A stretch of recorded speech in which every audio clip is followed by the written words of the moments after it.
മത്തായിയുടെ സുവിശേഷം 9-ാം അധ്യായം 17-ാമത്തെ വചനം. ആരും പുതിയ വീഞ്ഞ് പഴയ തോൽക്കുടങ്ങളിൽ ഒഴിച്ചു വെക്കാറില്ല. അങ്ങനെ ചെയ്താൽ തോൽക്കുടങ്ങൾ പൊട്ടി വീഞ്ഞ് ഒഴുകിപ്പോവുകയും കുടങ്ങൾ നഷ്ടപ്പെടുകയും ചെയ്യും. അതിനാൽ പുതിയ വീഞ്ഞ് പുതിയ തോൽക്കുടങ്ങളിലാണ് ഒഴിച്ചു വെക്കുക. ഹല്ലേലൂയ. ഇവിടെ രണ്ട് കാര്യങ്ങളാണ് പറയുന്നത്. പഴയ വീഞ്ഞ്, തോൽക്കുടം, വീഞ്ഞ്, തോൽക്കുടം, വീഞ്ഞ്, തോൽക്കുടം. അല്ലേ?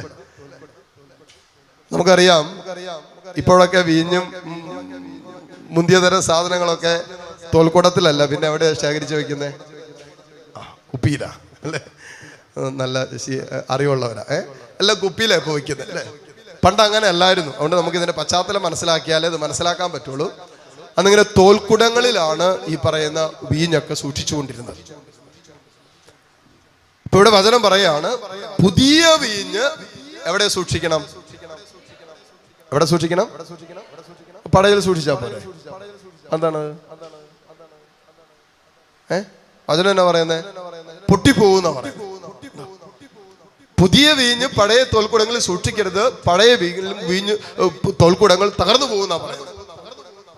നിങ്ങൾ ശ്രദ്ധിക്കുക, ഈ തോൽക്കുടങ്ങള് പഴയ വീഞ്ഞ് ഇങ്ങനെ പുതുവീഞ്ഞ് ഒഴിക്കുമ്പോൾ പുതിയ തോൽക്കുടങ്ങളിലാണ് അവര് വീഞ്ഞൊഴിച്ചു വെക്കുന്നത്. കാരണം എന്നാന്ന് ചോദിച്ചാല്, നമുക്കറിയാം വീഞ്ഞോ അങ്ങനെ എന്തെങ്കിലും ലഹരിയായിട്ടുള്ള സാധനങ്ങളോ കള്ളോ ഒക്കെ ഒഴിച്ചു വെക്കുമ്പോൾ അതിനകത്ത് ഒരു പുളിപ്പുണ്ട്. പിന്നെ അതിനകത്ത് ഒരു ഗ്യാസ് ഒക്കെ ഫോം ചെയ്യും. അല്ലേ?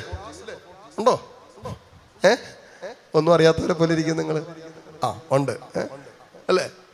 അപ്പൊ ചിലപ്പോ അതുകൊണ്ട് നിങ്ങൾ ഒരു കുപ്പിയൊന്നും ശരിക്കും അടയ്ക്കരുത്. അടച്ചാൽ ചിലപ്പോ പ്ലാസ്റ്റിക് കുപ്പിയൊക്കെ ചിലപ്പോൾ പൊട്ടിത്തെറിക്കും. പ്ലാസ്റ്റിക് കുപ്പിയിലൊന്നും എടുക്കുക, പൊട്ടിത്തെറിക്കും. അതുകൊണ്ട് അതൊന്നും അടയ്ക്കരുത്. കാരണം എന്താ? ആ പുതിയതാകുമ്പോൾ ഇങ്ങനെ ഒരു ഫെർമെന്റേഷൻ ഉണ്ട്, ഒരു പുളിപ്പുണ്ട്, അതിനകത്ത് ഒരു ഗ്യാസ് ഫോം ചെയ്യും. അപ്പൊ അതിന് പുതിയ തോൽക്കുടങ്ങളാണ്. പുതിയ തോൽക്കുടങ്ങളുടെ പ്രത്യേകത മനസ്സിലാക്കണമെങ്കിൽ നമുക്കൊന്ന് മനസ്സിലാക്കാൻ പറ്റുള്ളൂ. പുതിയ തോൽക്കുടങ്ങളുടെ പ്രത്യേകത, ഈ തോൽക്കുടങ്ങൾ ഇതൊഴിക്കുമ്പോൾ ഈ ഗ്യാസ് ഫോം ചെയ്യുന്നതിനനുസരിച്ച്, ഈ പുളിക്കുന്നതിനനുസരിച്ച് തോൽക്കുടങ്ങൾ കൂടി അങ്ങോട്ട് വികസിക്കും. തോൽക്കുടങ്ങൾ അതുപോലെ ഫ്ലെക്സിബിൾ ആണ്. അതുപോലെ ഇങ്ങനെ അതുകൊണ്ട് പുതിയ വീഞ്ഞ് ഒഴിക്കുമ്പോൾ തോൽക്കുടങ്ങൾ ആ പുതിയ വീഞ്ഞിൻ്റെതായ വീര്യം ഇതൊക്കെ നടക്കുമ്പോൾ ഇത് അതിനനുസരിച്ച് ഇങ്ങനെ ഭയങ്കര ഫ്ലെക്സിബിൾ ആണ്. അതിനനുസരിച്ച് ഇങ്ങനെ മാറും. എന്നാൽ ഇങ്ങനെ കുറെ നാൾ കഴിയുമ്പോൾ ഈ തോൽക്കുടങ്ങൾ ഭയങ്കര സ്റ്റിഫായിട്ട് അങ്ങോട്ട് മാറും, കട്ടിയായിട്ട് മാറും. അപ്പൊ ഈ പുതിയ വീഞ്ഞ് ഒഴിച്ചു കഴിയുമ്പോൾ, പുതിയ വീഞ്ഞിന് പഴയ തോൽക്കുടങ്ങൾ ഒഴിച്ചു കഴിയുമ്പോൾ ഈ പഴയ തോൽക്കുടം ഇങ്ങനെ ഇരിക്കുള്ളൂ. പുതിയ വീഞ്ഞിന്റെ ആ പ്രക്രിയ നടക്കുമ്പോൾ എന്ത് ചെയ്യും? ഇത് അനങ്ങല്ല, ഇതിങ്ങനെ കല്ല് പിടിച്ചു പോലെ അങ്ങോട്ട് ഇരിക്കും. അപ്പൊ എന്ത് സംഭവിക്കും? എന്ത് സംഭവിക്കും? പൊട്ടി തകർന്നു പോകും. അതുകൊണ്ടാണ് കർത്താവ് പറഞ്ഞത്, പുതിയ വീഞ്ഞ് എവിടെ സൂക്ഷിക്കണം? പുതിയ തോൽക്കുടങ്ങളിലാണ് സൂക്ഷിക്കേണ്ടത്. ഇനി വീഞ്ഞിന്റെ കാര്യം വിട്, നമ്മളിപ്പോ വീഞ്ഞിന്റെ കാര്യം ആലോചിച്ചുകൊണ്ടിരിക്കുക. ഇവിടെ പുതുവീഞ്ഞ് എന്ന് പറയുന്നത് പ്രിയപ്പെട്ട അപ്പസ്തോല പ്രവർത്തനം 2-ാം അധ്യായത്തിൽ നമ്മൾ വരുമ്പോൾ കാണുന്നുണ്ട്. അപ്പസ്തോലന്മാര് പരിശുദ്ധാത്മാവിൽ നിറഞ്ഞു കഴിഞ്ഞപ്പോ എന്താ സംഭവിച്ചേ? ഒരു ലഹരി പിടിച്ചവരെ പോലെ. അപ്പൊ ഇവന്മാരിത് പുതുവീഞ്ഞടിച്ച് കോൺതെറ്റി നടക്കുവാണെന്നാണ് കണ്ടു നിൽക്കുന്നവരൊക്കെ പറയുന്നത്. പത്രോസ് പറയുന്നുണ്ട്, ഇത് പരിശുദ്ധാത്മാവാകുന്ന പുതുവീഞ്ഞാണ്. ഹല്ലേലൂയ. ഈ പരിശുദ്ധാത്മാവാകുന്ന പുതുവീഞ്ഞിനെ സ്വീകരിക്കാൻ പ്രിയപ്പെട്ടവരെ നമ്മൾ ചെയ്യേണ്ടത്, നമ്മളൊക്കെ വർഷങ്ങളായിട്ടുള്ള തോൽക്കുടങ്ങളായിരിക്കാം നമ്മളെ ഉദ്ദേശിക്കുന്നത് കേട്ടോ, നമ്മളെ തന്നെ ഉദ്ദേശിക്കുന്നത്. അത് പുതിയതിനെ സ്വീകരിക്കാൻ തക്ക വിധത്തിൽ നമ്മൾ രൂപപ്പെടുത്തണം. അല്ലെങ്കിൽ എന്ത് സംഭവിക്കും? പൊട്ടിപ്പോവും. അല്പം കൂടി മനസ്സിലാക്കി തരാം. ഇപ്പൊ നമ്മള് പറയുന്നൊരു ഭാഷയുണ്ട്, പിള്ളേരൊക്കെ വന്നിട്ട് പറയുന്നുണ്ട്, ഇതൊക്കെ അന്തക്കാലം, ഇതൊക്കെ മമ്മിയുടെ കാലത്ത്. ഇപ്പൊ കാലമൊക്കെ ഇപ്പൊ ഇത് ആ വാക്ക് ഞാൻ അങ്ങനെ ആലോചിച്ചോണ്ടിരിക്കുകയായിരുന്നു. ഇപ്പൊ ന്യൂജൻ, ഇത് ന്യൂജൻ യുഗം. മമ്മിയൊക്കെ പഴയ ഓൾഡ് എന്ത് മമ്മി പറയും, അതൊക്കെ മമ്മിയുടെ കാലത്ത് ഓക്കെ. ഇതിപ്പോ അതൊന്നും അല്ല. ഇപ്പൊ എല്ലാം ന്യൂ ജനറേഷനാണ്. ഇപ്പൊ എല്ലാം മൊബൈൽ യുഗമാണ്. അല്ലേ? ഇപ്പൊ എന്ത് യുഗമാണ്? നമ്മുടെയൊക്കെ ചെറുപ്പത്തിൽ മൊബൈൽ കണ്ടിട്ടുണ്ടോ? എൻ്റെ ചെറുപ്പത്തിൽ ഞാൻ നോക്കുന്നത് സെമിനാരി ചേർന്ന കാലത്താണ് ഈ മൊബൈൽ ഫോണൊക്കെ വരുന്നത്. ഞാൻ നോക്കുന്നുണ്ട് എൻ്റെ ചേട്ടൻ ആ കാലത്ത് വിദേശത്ത് എവിടെ പോയിട്ട് നാട്ടിൽ വന്നപ്പോൾ എവിടെ നിന്ന് ഒരു നോക്കിയാണ് വലിയ ഫോണൊക്കെ ആയിട്ട് സെമിനാരിൽ കാണാൻ വന്നു. ആദ്യമായിട്ടപ്പോൾ മൊബൈൽ ഫോൺ കിട്ടിയ അതിനകത്തുള്ള വീഡിയോ ഗെയിം 2-3 ഗെയിമുണ്ട്. ഒരു പാമ്പുണ്ട്, ഇങ്ങനെ പാമ്പ് ഇങ്ങനെ പോകുന്ന സമയത്ത് അവിടെ ഇവിടെയൊക്കെ തൊട്ട് കഴിയുമ്പോൾ പാമ്പ് ഇങ്ങനെ വലുതായിക്കൊണ്ടിരിക്കും. അതാണ് അതിനകത്ത് ആകെ ഉള്ള ഗെയിം. പിന്നെ പാമ്പിൻ്റെ തല പോയി വാലയിലിടിച്ച ഗെയിം തീരും. അതാണ് ആകെ ഉണ്ടായിരുന്ന ഗെയിം. ഇപ്പോഴോ എൻ്റെ ദൈവമേ, മൊബൈൽ കിട്ടാത്ത ഒന്നുമില്ല. ഇപ്പൊ മുഴുവൻ സമയം പിള്ളേർ ഇപ്പൊ പുതിയ ഗെയിം ഇറങ്ങിയിട്ടുണ്ട്. നിങ്ങളുടെ മക്കളൊക്കെ സൂക്ഷിക്കണം കേട്ടോ. എവിടെയെങ്കിലൊക്കെ ഇങ്ങനെ ഒളിച്ചും പാത്തിരുന്ന് പിള്ളേർ കളിക്കുന്നുണ്ടെങ്കിൽ സൂക്ഷിക്കണം. പബ്ജി എന്ന് പറയുന്ന ഒരു ഗെയിമുണ്ട്.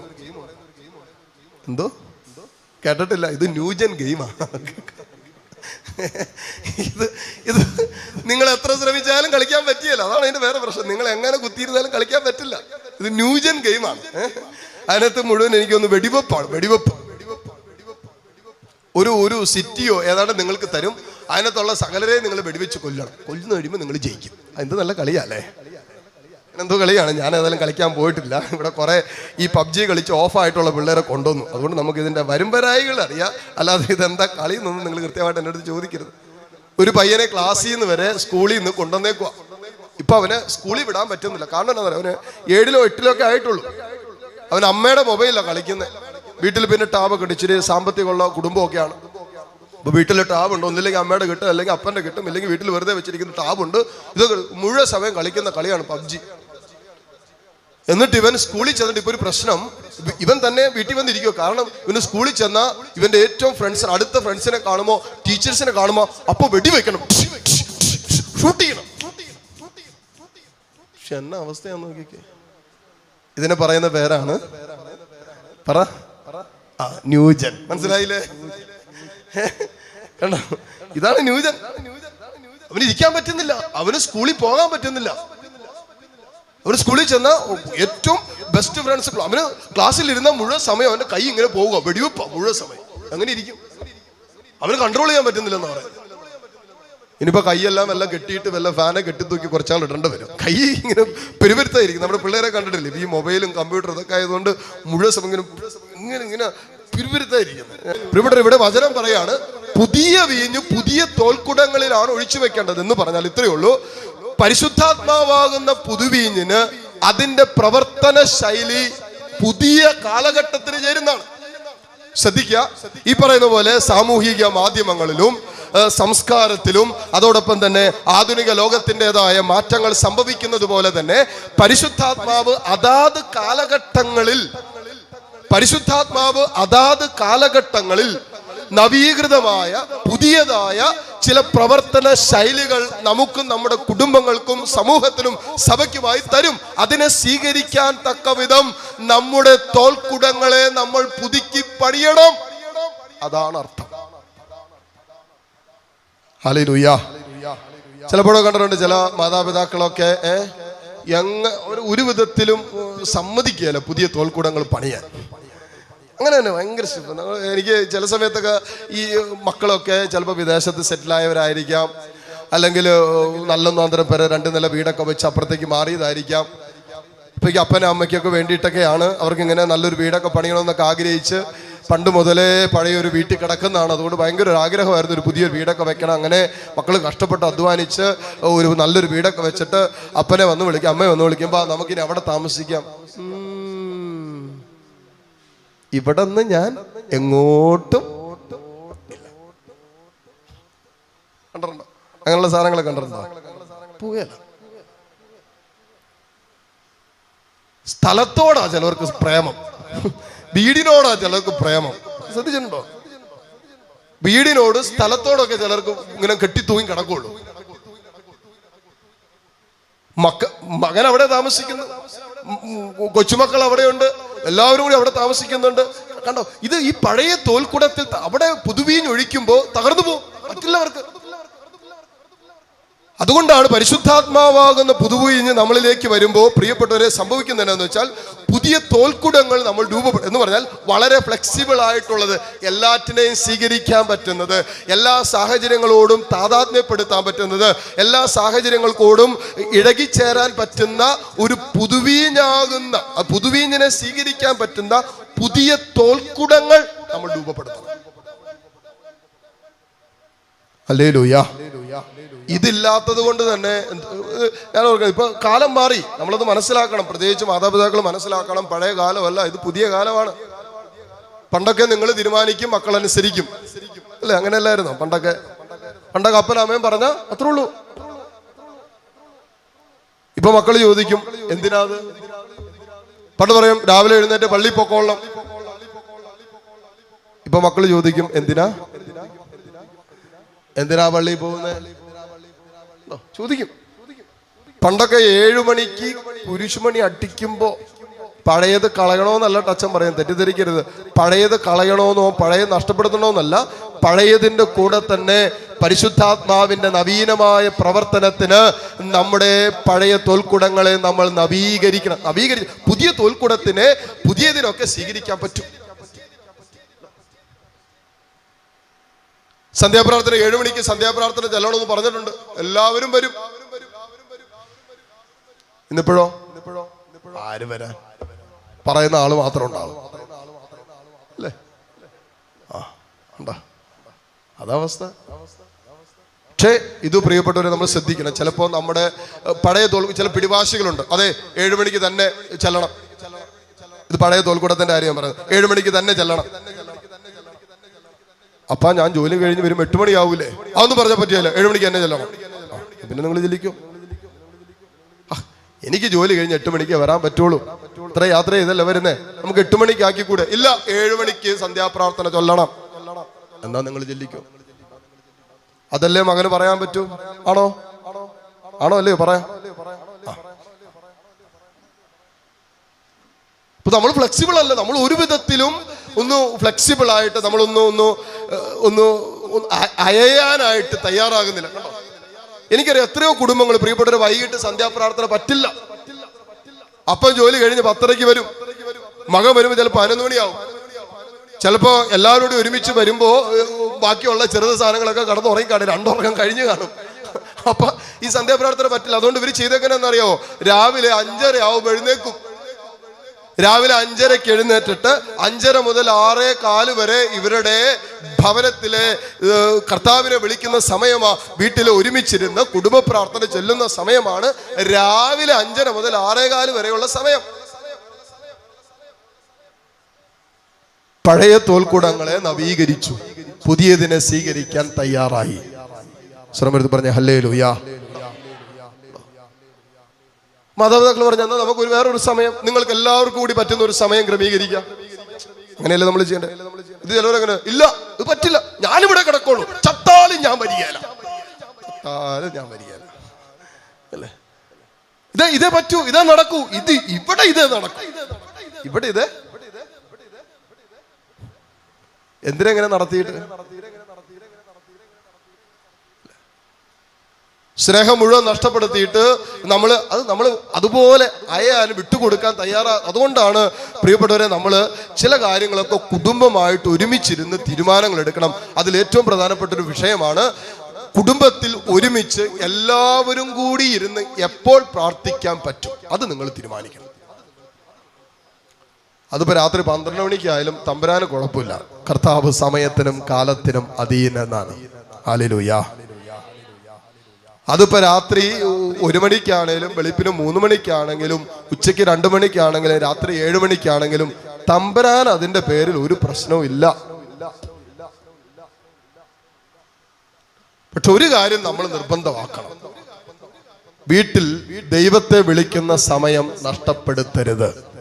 എല്ലാവരും കൂടി ഒരുമിച്ചിരുന്ന് വിളിക്കണം. എങ്ങനെയാ?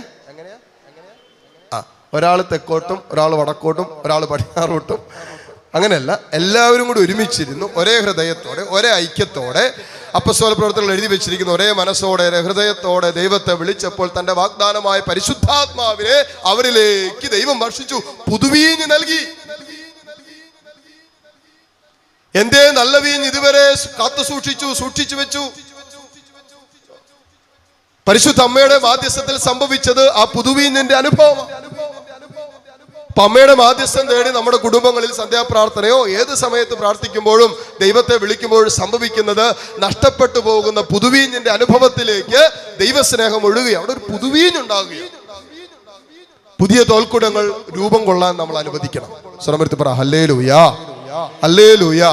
ഈ ഒരു വിഷയം നമ്മൾ മനസ്സിൽ സൂക്ഷിക്കണം.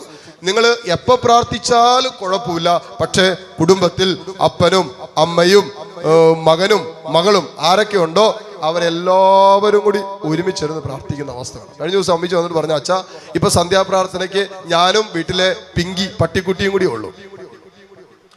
പട്ടിയും അമ്മയും കൂടി ഇരുന്നാ പ്രാർത്ഥിക്കുന്നത്. കൃത്യമായിട്ട് പട്ടി വന്ന് സൈഡിൽ കിടക്കും.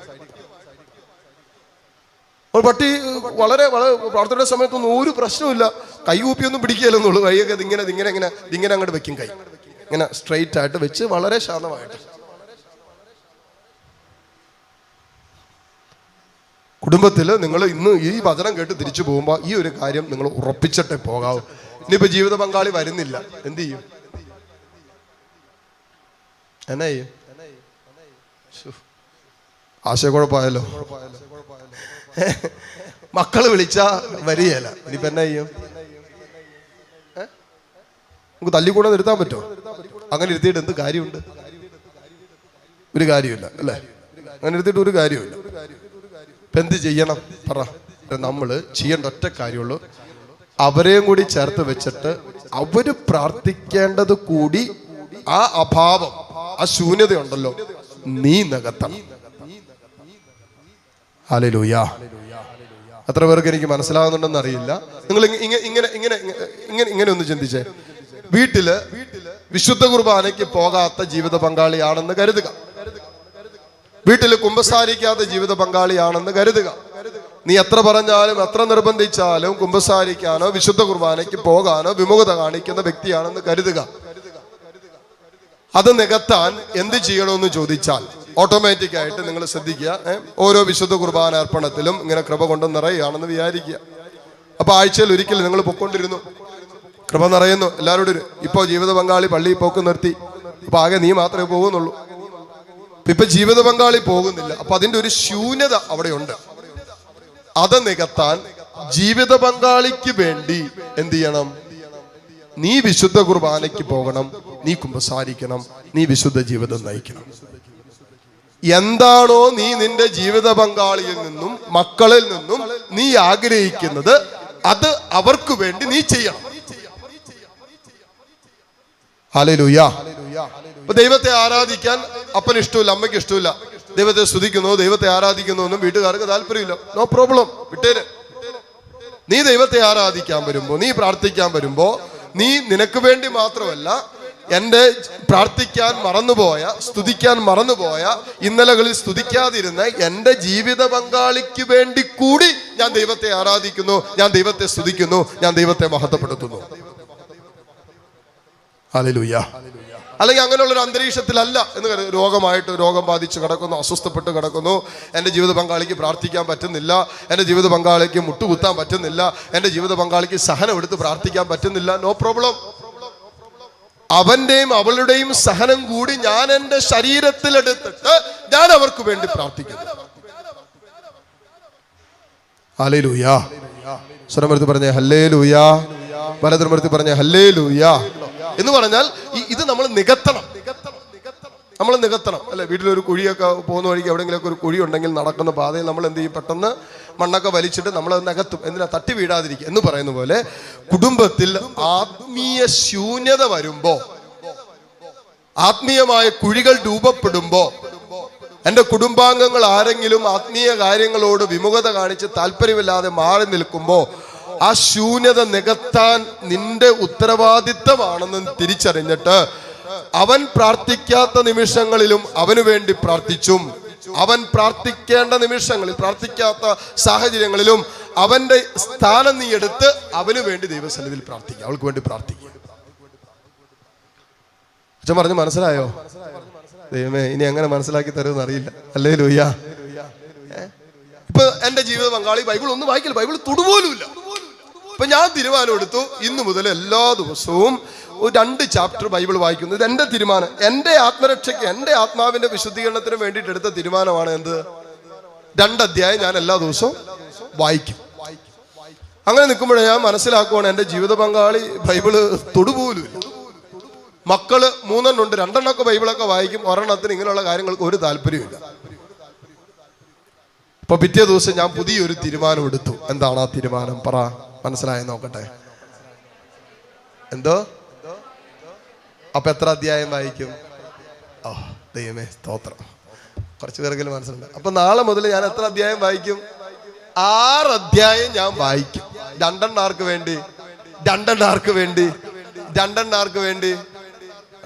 ഇപ്പൊ എല്ലാവർക്കും ആയില്ലേ?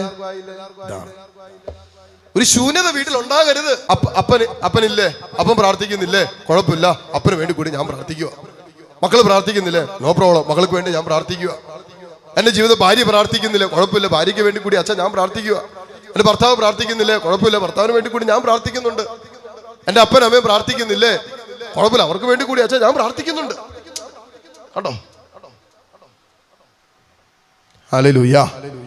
എപ്പോഴും ആ ഒരു സന്തുലിതാവസ്ഥ നമ്മുടെ ഭവനത്തിൽ നിൽക്കും. പ്രാർത്ഥനയുടെ, ദൈവവചന വായനയുടെ, വിശുദ്ധ കുർബാനയുടെ, സ്വീകരണത്തിന്റെ ഒക്കെ ഒരു അന്തരീക്ഷം വീട്ടിലുണ്ടാകും. അപ്പം പള്ളിയിൽ പോകുന്നു, കുഴപ്പമില്ല, നീ പൊക്കോ. നീ ആഴ്ചയിൽ ഒരിക്കൽ പോയിക്കൊണ്ടിരുന്നു, ഇപ്പൊ നീ എല്ലാ ദിവസവും ആക്കിക്കോ, പ്രശ്നം തരുന്നില്ലേ? എല്ലാ ദിവസവും ഈശോ നിന്റെ വീട്ടിൽ വരില്ലേ? നീ എന്താ ആഗ്രഹിക്കുന്നത്? ഈശോ എന്റെ വീട്ടിൽ വരണം. നേരത്തെ നിങ്ങൾ 5 പേരും കൂടി കടമുള്ള ദിവസം പോവും, 5 പേരും കൂടി ഈശോയെ കൊണ്ടുവരുമായിരുന്നു, ബാക്കി 5 ദിവസം കൊണ്ടുവരികയില്ലായിരുന്നു. ഇപ്പൊ എങ്ങനെയായി? ഇപ്പൊ ഞാൻ തിങ്കളാഴ്ചയും പോവും, കാരണം എന്റെ മകൻ പോവുകയല്ല ഈ ആഴ്ച ഒരിക്കൽ പോലും. ചൊവ്വാഴ്ചയും പോവും, കാരണം എന്റെ മൂത്ത മോനും പോവുകയല്ല. പിന്നെ എന്റെ ഒരു കൂടപ്പുറപ്പുണ്ട്, ഒരു സഹോദരനുണ്ട്. എന്റെ അമ്പോ, അവൻ പള്ളി കയറിയിട്ട് ആളുകളെ, പിന്നെ അവന് വേണ്ടിയും പോകും. പിന്നെ എന്റെ ജീവിത പങ്കാളി, പിന്നെ എന്റെ ഇങ്ങനെ നോക്കുമ്പോ ചിലപ്പോ ചിലവർക്ക് എല്ലാ ദിവസവും പള്ളിയിൽ പോകേണ്ട വരും. ഹല്ലേലൂയ. അപ്പൊ പോണം.